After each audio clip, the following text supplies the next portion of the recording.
আসসালামু আলাইকুম দর্শক, সবাইকে স্বাগতম। দর্শক, মাথায় খুশকি কেন হয়? মাথায় খুশকি হলে কি ধরনের সমস্যা হয় এবং কি করণীয়? আমরা এই মাথায় খুশকিটা দূর করব কিভাবে? এটাকে প্রতিরোধ করব কিভাবে? চলুন এই সম্পর্কে জেনে নিই। এই খুশকিটা কি? খুশকিটা হচ্ছে মৃত চামড়ার সাদা ফ্লেক্স। হ্যাঁ? এগুলো মাথায় থাকে, এগুলো হলে মাথায় চুলকায়, মাথার চামড়া খসখসে হয়ে যায়, শুষ্ক হয়ে যায়। অনেক সময় মাথার ত্বকে তৈলাক্ত চর্বিযুক্ত ছোপ দেখা যায়। হ্যাঁ?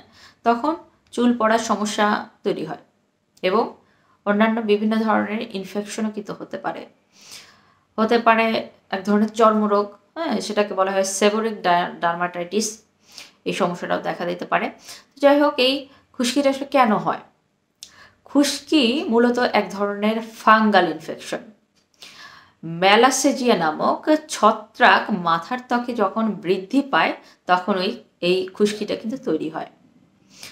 চুল নিয়মিত ভালো মানের শ্যাম্পু দিয়ে পরিষ্কার না করলে, নিয়মিত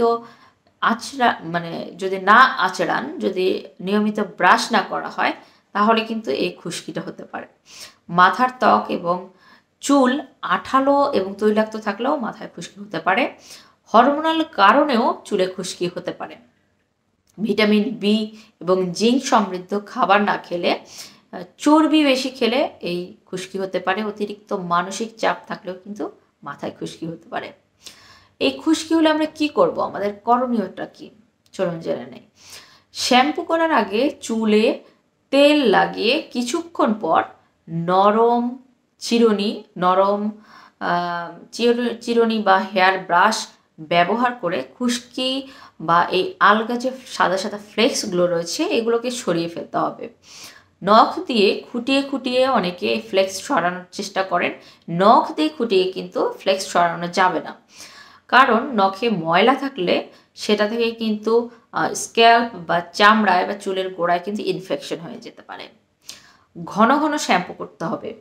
সপ্তাহে 3 দিন অথবা 1 দিন পর কিন্তু শ্যাম্পু করা যেতে পারে এবং চুলে খুব ভালো মানের তেল ব্যবহার করতে হবে।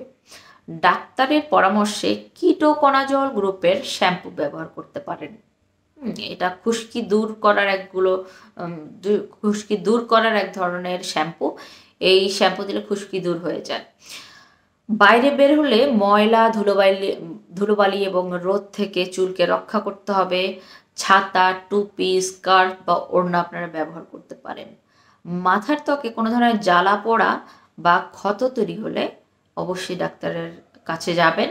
এছাড়া বিভিন্ন ঘরোয়া পদ্ধতি আছে খুশকি দূর করার জন্য, সেগুলো নিয়ে আমি অন্য কোনো ভিডিওতে কথা বলবো। দেখা হবে পরবর্তী ভিডিওতে।